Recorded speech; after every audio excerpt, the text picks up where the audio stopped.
రోమపత్రిక 12వ అధ్యాయము 10వ వచనం. సహోదర ప్రేమ విషయములో ఒకని యందు ఒకడు అనురాగము గలవారై ఘనత విషయములో ఒకనినొకడు గొప్పగా ఎంచుకొనుడి. ఆసక్తి విషయములో మందులు కాక ఆత్మయందు తీవ్రత గలవారై ప్రభువును సేవించుడి. సహోదరుల మధ్య ఎన్నో అరమరికలు ఉంటాయి, ద్వేషపూరితమైన బాధలు ఉంటాయి, పాపాలు ఉంటాయి, రకరకాల విభేదాలు కలిగి సోదరీమణులు కానీ సోదరుల మధ్య కానీ ఉంటాయి. బయటికి మాత్రం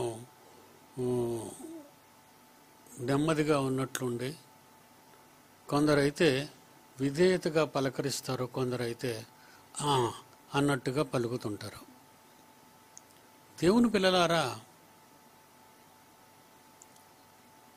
సహజంగా ఇంచుమించు కలుషితం కలిగినటువంటి వాళ్ళుగానే ఉంటారే తప్ప గొప్పవాళ్ళగా తప్పు చేసిన వాళ్ళని ఎంచే లక్షణాలు మరి చాలామందిలో ఉండవు. అంటే ఎగ్జాంపుల్ చెప్తాను.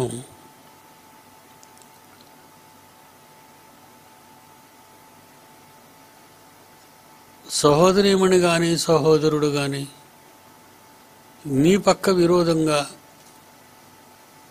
నీతో మాట్లాడడానికి ఇష్టపడక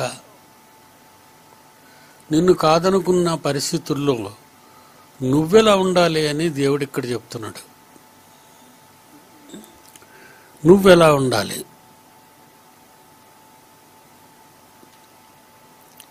సహోదర ప్రేమ విషయములో ఒకని యందొకడు అనురాగము గలవారై ఘనత విషయములో ఒకరినొకడు గొప్పగా ఎంచుకొనుడి. ఎదురుగా నీకున్న నీ సోదరుని కానీ నీ సహోదరుడిని కానీ నీ ఎడల ఎన్ని పొరపాట్లు చేసినా ఆ పొరపాట్లను బట్టి నువ్వు ఆ వ్యక్తిని అసహించుకోకుండా నీ మనసులో గొప్ప స్థానాన్ని ఇచ్చినట్టుగా నువ్వు మాట్లాడాలి సుమా అని దేవుడు అంటున్నాడు. మరి ఏమండి ఇలా ప్రవర్తించారు కదా నా పట్ల, మరి నేను ఎలా ఉండగలనండి అని ఒకవేళ నువ్వు అంటావు. ఎలా ఉండగలనంటే ఉండాలి అని దేవుడు అన్నాడు కనుక నువ్వు ఉండగలుగుతావు అని అర్థం. నిన్ను ఉండాలి అని దేవుడు అన్నాడు కనుక నువ్వు ఉండగలవు. వాళ్ళలో శత్రుత్వం ఉన్నవండి, వాళ్ళలో పగ ఉన్నవండి, వాళ్ళలో ద్వేషం ఉన్నవండి, వాళ్ళు ఏమీ చేయలేరు నిన్ను. ఆ మాత్రం దానికి నువ్వెందుకు చెడ్డగా అయిపోవటం, నువ్వెందుకు నోరు పారేసుకోవటం, నువ్వెందుకు తప్పుగా మాట్లాడటం?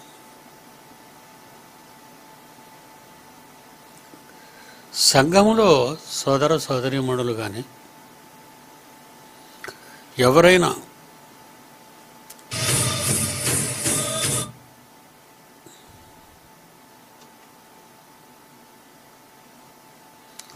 చాలా జాగ్రత్తగా ఉండాలి.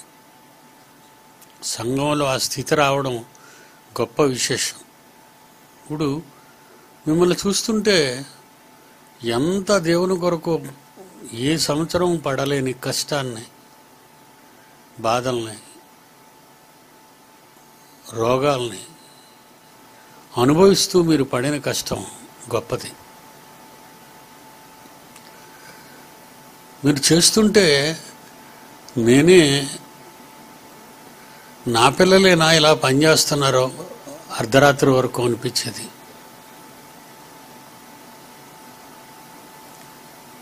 ఎన్ని బాధలున్నా, శరీరంలో ఎన్ని సమస్యలున్నా,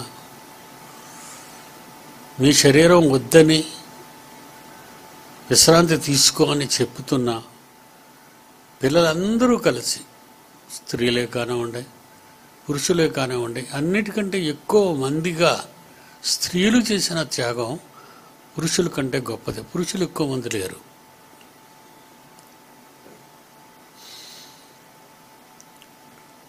ఇంటిని వదిలి పిల్లలు తీసుకొని దేవుని సన్నిధిలో పని చేయటానికి సిద్ధపడిన మీరు గొప్పవారే. మిమ్మల్ని అప్రిషియేట్ చేయక తప్పదు. ఇంతగా కష్టపడిన వాళ్ళు ఉండరండి.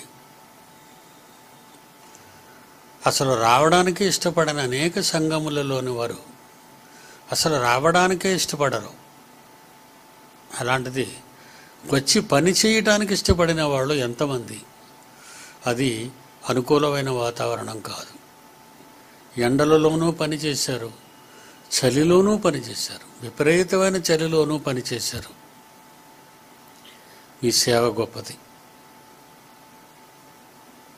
ఇంత గొప్ప మనస్సున్న మీరు, నీ సహోదరి నీ సహోదరుడు ఏవైనా పొరపాట్లు నీ ఎడల చేస్తే, మీ ఎడల, సంఘాన్ని ఎడల కాదండి, ఈ పొరపాట్లు సంఘం ఎడల పొరపాటు చేస్తే, సంఘం ఎడల పొరపాటు చేస్తే నువ్వు నేను ఎవరు క్షమించడం? దేవుడు క్షమించాలి. సంఘం ఎడల పొరపాటు చేసిన వారిని ప్రోత్సహించకూడదు. ఎందుకంటే దేవునికి భిన్నంగా ప్రవర్తించాడు కనుక దేవుడు ఆ వ్యక్తి చూసుకోవాలి. దేవుని పిల్లలారా, కనుక ఈ 10వ వచనంలో ఏమంటున్నాడు చూడండి. సహోదర ప్రేమ విషయములో ఒకని యందొకడు అనురాగము గలవారై, ఘనత విషయంలో పొగడ్తలో ఒకరినొకడు గొప్పగా ఎంచుకొనుడి. పొగడండి, ఒకరినొకళ్ళు పొగడండి, ఒకరినొకరు పొగడాలి. అలా పొగడగానే అతనిలో ఉన్న, నీ ఎదుటి సోదరునిలో ఉన్న ఆవేశం తగ్గిపోతుంది.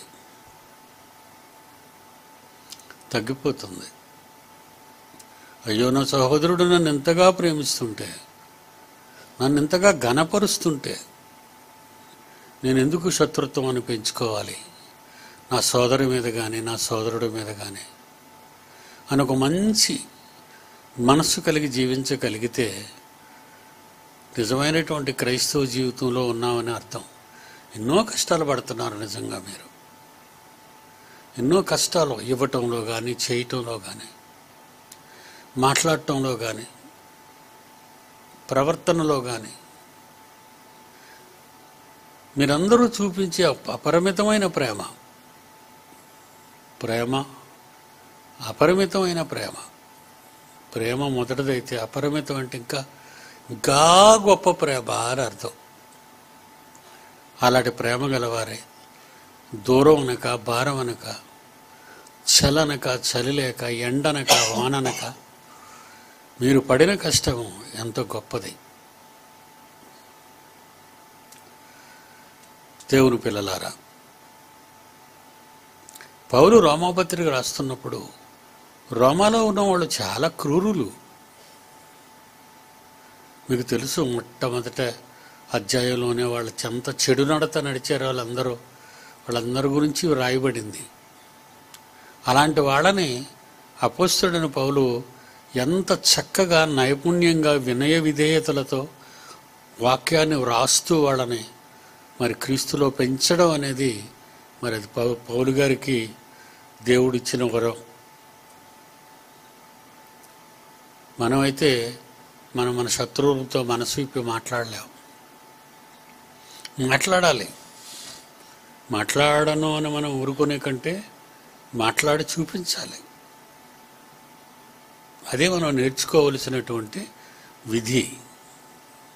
సంఘంలో ఉండి వినుట ద్వారా మనం ఏమి నేర్చుకుంటున్నాం? దేవుని యొక్క మనస్సు యాజ్ ఇట్ ఈజ్గా మనం కూడా పొంది దేవుని వలె ప్రవర్తించాలి. అది క్రీస్తు చూపించాడు ఈ లోకంలో వచ్చి. తను చంపిన వాళ్ళను కూడా వీళ్ళు ఏం చేస్తున్నారో వీళ్ళకు తెలియదు తండ్రి, వీళ్ళని క్షమించు అని అన్నాడు. దేవుని పిల్లలారా, ఇంత ఆధిక్యత, ఇంత ఉన్నత స్థితి దేవుడు మీకు ఇచ్చాడు. ఎందుకంటే ఏ సంఘం కూడా ప్రపంచవ్యాప్తంగా అసలు సంఘాలని గుడికి వెళ్ళటమే మానేశాయి. ఈ మధ్యన ఈ నెట్లో రావటం వల్ల ఎవరైనా ప్రసంగం చేస్తే నెట్లో వినేసి వాళ్ళే రొట్టె ద్రాక్షరసం తీసేసుకొని ఇంటి దగ్గరే ఆరాధన చేసేసుకుంటున్నారు. అంటే వెళ్ళటానికి కూడా ఇష్టపడటం లేదు, వాళ్ళు గుడికి వెళ్ళటానికే ఇష్టపడటం లేదు. అలాంటి అంటే హై టెక్నాలజీ డెవలప్ అయిన అగ్రరాజ్యాలు లాంటివి యూరోప్ దేశాలన్నీ మన దేశంలో గుడికి వెళ్ళాలి. మనలాగే నెట్లో ఇస్తూ, చర్చ ఆరాధనలో మనలాగే నెట్లో ఇస్తూ మీరు మీ ఇంటి దగ్గర ఉండి చూడొచ్చు అని ఎవరు అనరు.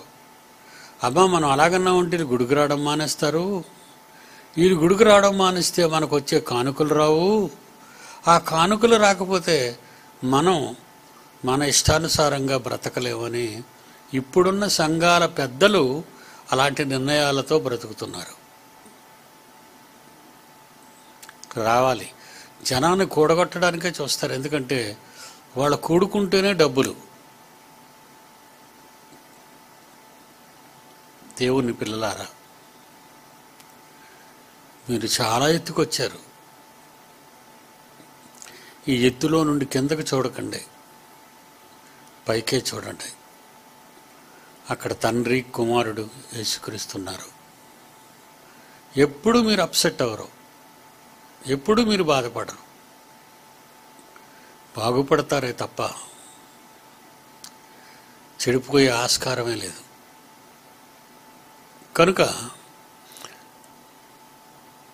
11వ వచనంలో ఆసక్తి విషయంలో మందులు కాక దేవుని పని చేయటంలో ఆసక్తి.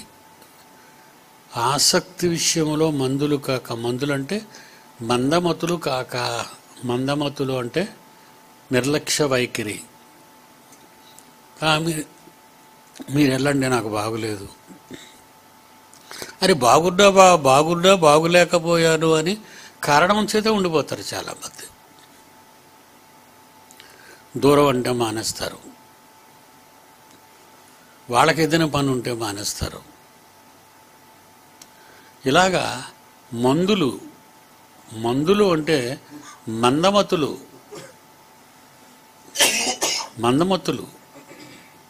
నిర్లక్ష్య వైఖరి. చేసుకుందాంలే, మత్తులు.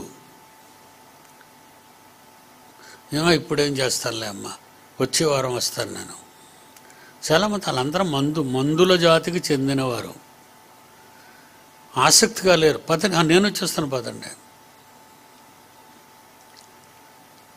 అలా దేవుని కొరకు ఇలా చెప్పగానే అలా లేచిపోయేవాళ్ళు ఆసక్తి విషయంలో గొప్పవాళ్ళు. అదే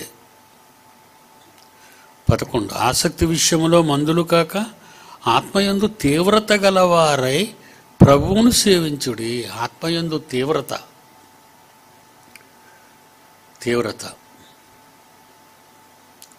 నేను ఈవేళ చర్చికి వెళ్ళాలి, ఈవేళ చర్చ్ అంతా శుభ్రం చేయాలి. సుమారు 4 రోజులు మూసింది, పట్టులు బట్టి ధూళి పట్టి అశుభ్రంగా ఉంటుంది.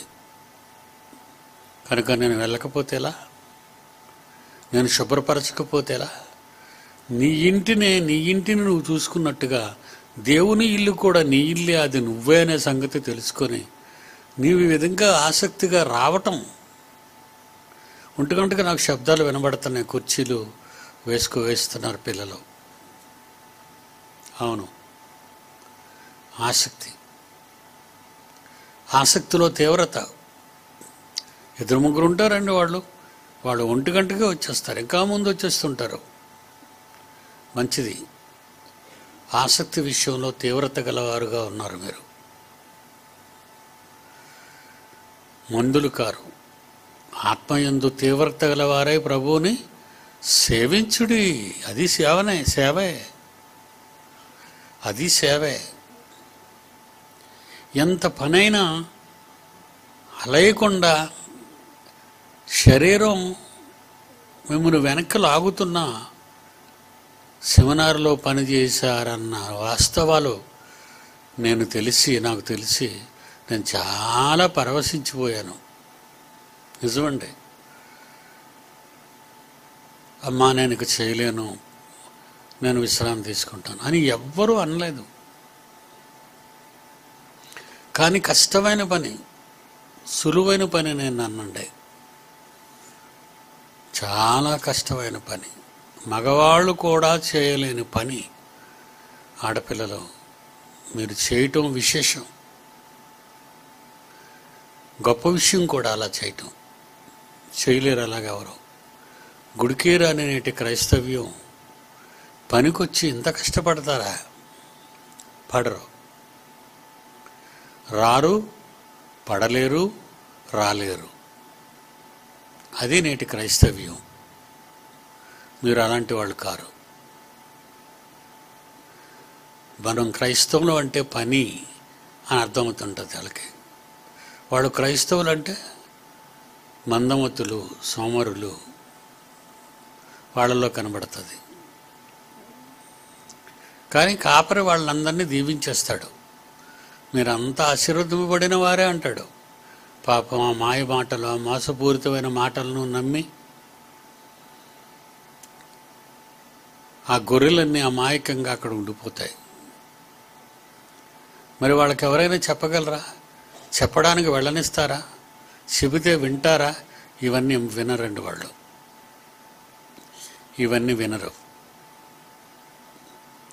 ఈవేళ స్త్రీల కూటానికి మరి అక్కడి నుంచి, ఆ ప్రాంతం నుంచి ఏ ఊరు, వెంకట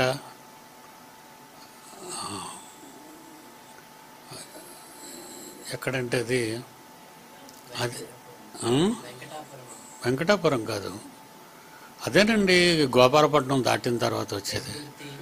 పెందుర్తికి ముందే, పెందుర్తికి ముందే వేపగుంట. వేపగుంట ఒక వృద్ధురాలు వచ్చిందట. ఆమె కూర్చుందట. అమ్మ వాక్యం లేదా అని అడుగుతుంది. ఆమె నొసట నిండా బొట్లు దిద్దుకుంది. ఆమె నొసట నిండా బొట్టులు పెట్టుకుంది.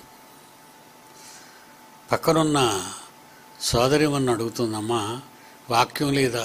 ఈవేళ ఎందుకు అలాగైందంటే, ఈవేళ స్టార్టింగ్ ఇయర్ కనుక మనకి కార్యక్రమాలకి ప్రోగ్రాం తయారు చేయటంలో అధ్యక్షురాలు, ఉపాధ్యక్షురాలు నిమగ్నమై ఉండటం వల్ల ఎవరెవరు ఏ ఏ పోస్టుల్లో ఏ ఏ బాధ్యతలు స్వీకరించాలో అని ఈవేళ అనౌన్స్ చేసే కార్యక్రమం. అందువల్ల వాక్యం చెప్పడానికి వాళ్ళకి టైం లేదు. నెక్స్ట్ వెంటనే క్లీనింగ్కి వచ్చేయాలి. క్లీనింగ్కి రాకపోతే ఈవినింగ్ క్లాసులు జరగవు.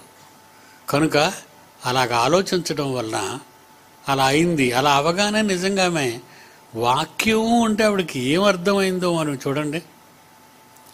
వాక్యము ఉంటుంది. ఈవేళ వాక్యం చెప్పరా అంటే, ఎప్పుడూ వాక్యం చెప్పే మీరు ఈవేళ ఎందుకు వాక్యం చెప్పటం లేదని ప్రశ్నిస్తుంది.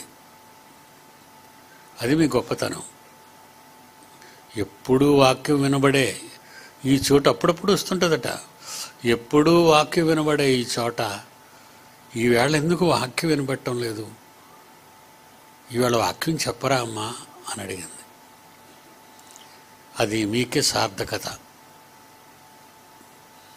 మీకే సార్థకత. అది దేవుని పిల్లలారా, ఎంత మంచి పిల్లలను దేవుడు కన్నాడో అనిపిస్తుంటుంది. మీరు దేవునిలో ఉంటే ఎంతో పొంగిపోతూ ఉంటాను. మీరు లేకుండా ఇష్టం వచ్చినట్టుగా ప్రవర్తిస్తే నలిగిపోతుంటాను. ఎంతకాలం వీళ్ళతో ఉండాలి, ఎంతకాలం వీళ్ళని మనం జాగ్రత్తగా చూసుకోవాలి, ఎంతకాలం ఎన్ని వాక్యాలు చెప్పి వీళ్ళని మార్చాలి, ఇలాంటి ఆలోచనలతో ఉంటాను ఎప్పుడు.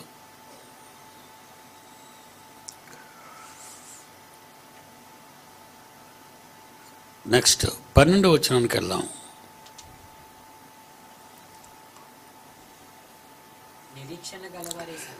నిరీక్షణ గలవారై సంతోషించుచు, శ్రమయందు ఓర్పు గలవారై, ప్రార్థనల యందు పట్టుదల కలిగి ఉండుడి. ఏమంటారు? ఏం కోరుతున్నాడమ్మా మిమ్మల్ని? నిరీక్షణ గలవారై సంతోషించుచు. నిరీక్షణలో సంతోషం ఉందా? నిరీక్షించడంలో దేవుణ్ణి నిరీక్షించటంలో, క్రీస్తుని నిరీక్షించటంలో సంతోషం ఉందా? ఉంది. అది ఎలాంటి సంతోషం అంటే, మేము రావాలని పరలోకపు తండ్రి మహాలోకాలను నిర్మిస్తున్నాడు. మేము రావాలని నిరీక్షణది. మనం ఇంకెళ్ళలేదు. మనం అక్కడ ఏం జరుగుతుందో చూడలేదు. జాన్సన్ గారు లాంటి వాళ్ళు అందరూ వెళ్ళిపోయారు, మన ప్రియులు. వాళ్ళు ఇప్పుడు అక్కడ సంతోషంగా ఉన్నారు. పట్టణం సిద్ధపరచబడుతుంది. వీడిని అప్పుడే పట్టణానికి వెళ్ళరు, పరదేశంలో ఉంటారు. మనం పట్టణానికి వెళతాం. మనందరమే కలిసి పరదేశకు వెళ్ళాలి. అది ఎప్పుడు జరుగుతుంది? ప్రపంచ నాశనం. ప్రపంచంలో మనిషి అన్నవాడు, పురుగు అన్నవాడు చచ్చిపోతారు, ఎవరుండరు. అప్పుడు బ్రతుకున్నవారు కానీ, అంతకుముందు మరణించిన వారు కానీ వీళ్ళందరూ పరదేశంలో ఉండాలి. అప్పుడు నిరీక్షణ గల దేవుడు, మనం ఏ దేవుడినైతే నిరీక్షించామో కొడుకును పంపుతానన్నాడు. ఎందుకు? మనల్ని తీసుకురావటానికి. ఆకాశ మండలమునకు అన్నాడు కానీ భూమి మీదకి దిగుతాడని మాత్రం అనలేదు. ఆకాశ మండలానికి వచ్చేస్తాడు ఆయన, క్రీస్తు వారు. అప్పుడు మనం ఎలా వెళ్తాం ఆకాశ మండలానికి? మేఘముల మీద. మేఘాలు ఈరోజు ఎలాగైతే కదిలిపోతున్నాయో, ఆ రోజు కూడా మేఘాలు భూమి మీదకి వచ్చి పైకి వెళ్తుంటాయి. ఎవరి కోసం? మన కోసం, మనల్ని తీసుకుని వెళ్ళటం కోసం. అది ఎంత ఆనందంగా ఉంటుందో ఒకసారి మీరు ఊహించుకోండి.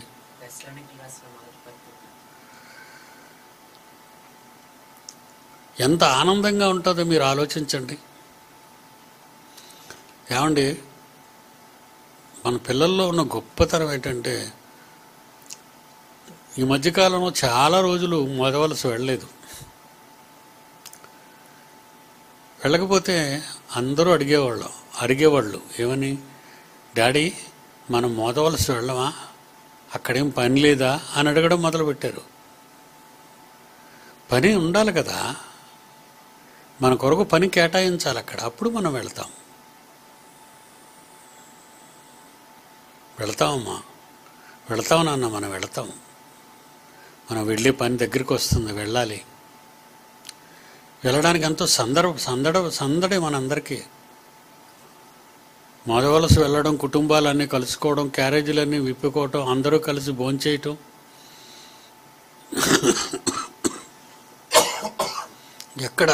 ఎక్కడ ఏ సంఘంలో ఉండదు. దేవుని పిల్లలారా, అలా మనలో ఒకరినొకరు పురుకొల్పుకుంటాం, వెళ్ళాలి వెళ్ళాలి వెళ్ళాలి వెళ్ళాలి వెళ్ళాలి అని.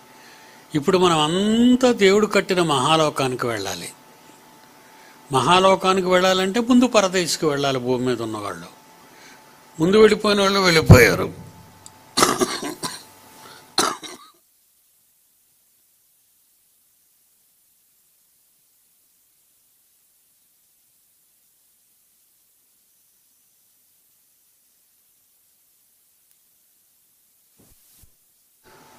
అందరం రోగగ్రస్తులం అయిపోయాం. అందరూ దగ్గుతున్నారు పాపం. నిజమండి. ఆ పెద్ద ఆడిటోరియంలో మేఘాల్లాడు ధూళి, అదంతా మనమే పీల్చేసాం. ఆ ధూళంతా మనమే పీల్చాం. దానికి తోడు మతాబేలు పీల్చారు. అది భయంకరమైన పొగ. ఎలకలను లోపల పెట్టి మందు పెట్టినట్టు గొప్పగా చేయబోయి ఆరోగ్యాల మీద ఆడారు వాళ్ళ ఆట. ఇంకా అక్కడి నుంచి నేను సిక్కైపోయాను. మతాబులు కాల్చారో నేను మంచం పట్టేశాను. ఎంత ట్రై చేసినా నిలబడేవాడిని కాదు, చెప్పడానికి వాయిస్ వచ్చేది కాదు. చాలా బాధపడిపోయేవాడిని. ఎప్పుడు సెమినార్లో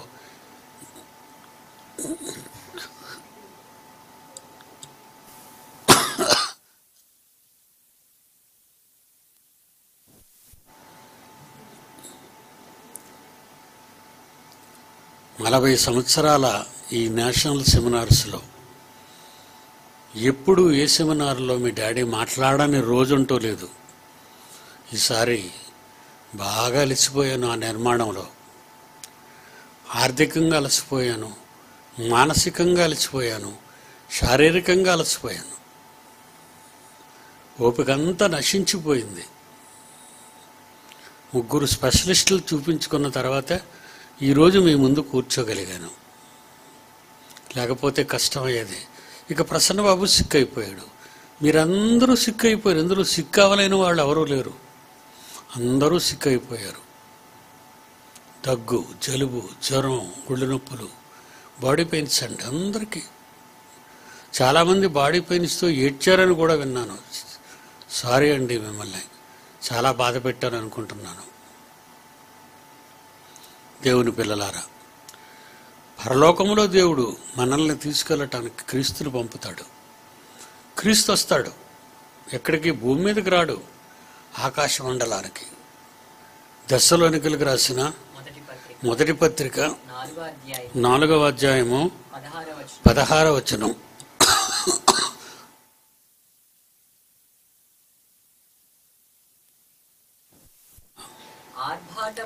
ఆర్భాటముతోను ప్రధాన దూత శబ్దముతోను దేవుని బోరతోను పరలోకము నుండి ప్రభువు దిగివచ్చును. క్రీస్తునందుండి మృతులైన వారు మొదట లేచిపోతారు. మనకంటే ముందు చనిపోయిన వాళ్ళు. ఆ మీదట తర్వాత బ్రతుకున్నాం కదా, యేసుప్రభు వచ్చినంత వరకు మనం ఉన్నాం అనుకోండి, ఆయన కనబడుతున్నాడు అనుకోండి మనకి, అప్పుడు మనం బ్రతుకుతాం. అంటే ఇది బ్రతుకు కాదు, ఇప్పుడున్న ఈ శరీరం కాదు, ఇది బ్రతుకు కాదు, చచ్చిపోవాలి. యేసుప్రభు అలా ఉంటుండగానే ఇది చచ్చిపోయి మళ్ళీ మనం బ్రతికిపోతాం. మార్పు అనేది బాడీలోనే జరిగిపోద్ది. అప్పుడు వాళ్ళని మనల్ని వెంట పెట్టుకొని వారితో కూడా క్రీస్తు యేసు ఏకముగా ప్రభువును ఎదుర్కొనుటకు ఆకాశ మండలానికి యేసుక్రీస్తు దగ్గరికి మేఘముల మీద కొనుపోబడదాము. మనము సదాకాలము ప్రభువుతో కూడా ఉందము. మీరు ఈ మాటలు చేత ఒకరినొకరు ఆదరించుకోండి. మీరు పేదవాళ్ళు కాదు, మీరు ఏదో అయిపోరు, మీరు నాశనం అయిపోయారు, మీకేమీ లేకుండా పోదు. ఒక మహాలోకానికి మనం వెళ్ళబోతున్నాం. మన తండ్రి అక్కడ మన కొరకు ఎదురు చూస్తున్నాడు, యేసును పంపడానికి సిద్ధపడుతున్నాడు. కానీ ప్రపంచ నాశనం కావాలిగా. ప్రపంచ నాశనానికి రోజులు దగ్గర పడ్డాయి, మనకు తెలిసిపోతుంది అదంతా. భూకంపాలు, కాల్చివేతలు, మొత్తం అరణ్యాలు ధూళైపోతున్నాయి. మరి అగ్నిపర్వతాలు బద్దలైపోతున్నాయి, వరదలు విపరీతంగా వచ్చి జనం చచ్చిపోతున్నారు. ఇది లేదు అనేది లేదండి. ఈరోజు ప్రపంచంలో ఈ జబ్బు లేదని కానీ, ఈ ప్రమాదం లేదని కానీ, ఇలాంటి భయంకర ఘటనలు లేవని కానీ ఎవ్వరు అనడానికి వీల్లేదు. 10 సార్లు ఊగిన దగ్గరే 10 సార్లు ఊగుతుంది నేల, భూకంపం. ఇవన్నీ చూసి మనం ఆనందించాలి. లోకం భయపడుతుంది, మనం ఎందుకు భయపడతాం? మనం ఈ భూకంపాల్లో ఉండవలసిన వాళ్ళం కాదు. మనం ఈ భూకంపాలకి ఈ ప్రళయాలకి మనం ఉండేది కాదు. మనం మరణించిన దేవుని వాళ్ళమే, మనం బ్రతుకున్న దేవుని వాళ్ళమే. అది గొప్ప సుగుణం. అదే మనకున్న నిరీక్షణ. మన నిరీక్షణ ఏంటిప్పుడు? దేవుడి దగ్గరికి వెళ్ళిపోతాం. అందుకేమంటున్నాడు? నిరీక్షణ గలవారై, 12వ వచనం, నిరీక్షణ గలవారై సంతోషించుచు శ్రమయందు ఓర్పు గలవారై ప్రార్థనయందు పట్టుదల కలిగి ఉండుడి. ప్రార్థనయందు పట్టుదల, శ్రమయందు ఓర్పు. మీకు శ్రమయందు ఓర్పు వచ్చింది, ప్రార్థనలో పట్టుదల వచ్చిందా? వచ్చింది. మీరు ప్రతిరోజు ప్రార్థనలు చేసి పాటలు పాడుతుంటే నాకు వినబడుతున్నాయి. అందులో నా కొరకు ఎక్కువగా ప్రార్థన చేయడం మీ అందరికీ నా హృదయపూర్వక ధన్యవాదాలు. మా డాడీని బాగు చేయి తండ్రి, మా డాడీని బాగు చేయి తండ్రి. అందుకే బాగు చేసి మీ ముందు కూర్చోబెట్టాడు. లేకపోతే మీరు బాధపడిపోతారు కదా. మేము తండ్రిని అడిగాం కదా, తండ్రి మాకేం చేయలేదని మీరు అనుకోకుండా మీ నిరీక్షణలో మీరు ఆనందించాలని అన్నీ మన పట్ల సక్సెస్ఫుల్గానే దేవుడు చేస్తున్నాడు. ఓకేనా? మరి ఆరోగ్యరీత్యా ఇక్కడికి ఆపుతాను. నెక్స్ట్ వీక్ రేపు కలుసుకుందాం. అందరికీ సెలవు.